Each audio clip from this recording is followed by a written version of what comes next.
So I figured I'd just shoot a very quick video on the Mark V Jetta, which applies to most Volkswagen, Audi, Skoda cars, and probably more.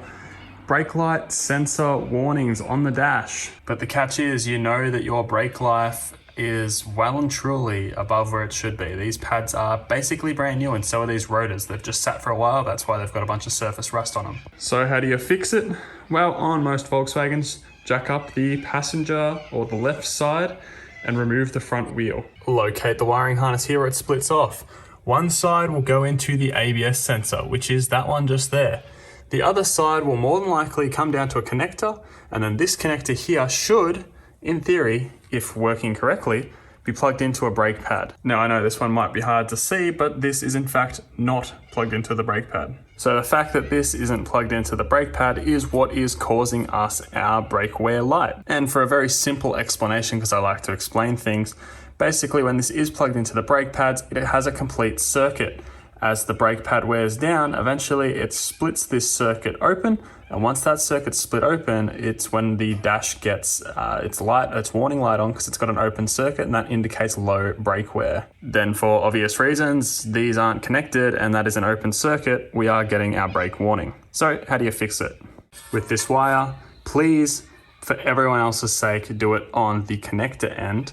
Do not do it on this end. Do not modify or cut into the actual factory harness. Do it from this connector onwards, right? Here it is.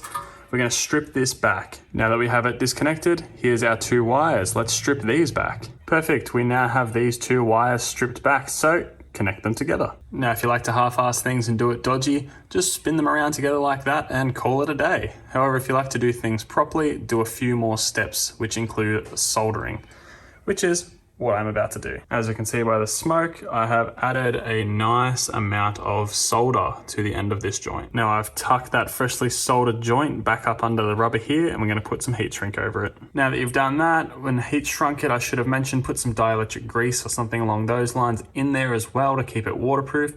Now just tuck this somewhere out the way and zip tie it out the way so it doesn't interfere with any other suspension components. And in most cases, refitting that line will achieve exactly that. And if we come over to our Christmas tree dash Jetta and turn the key on, you'll notice that the brake wear light up the top there goes out, which means job fixed and well done. And I will say as a disclaimer, please don't do this to a car if you don't have any mechanical ability or know how to check brake pads for wear.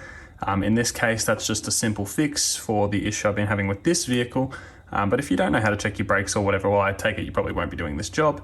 But just please don't not check your brake wear because you're not going to get a light on the dash anymore.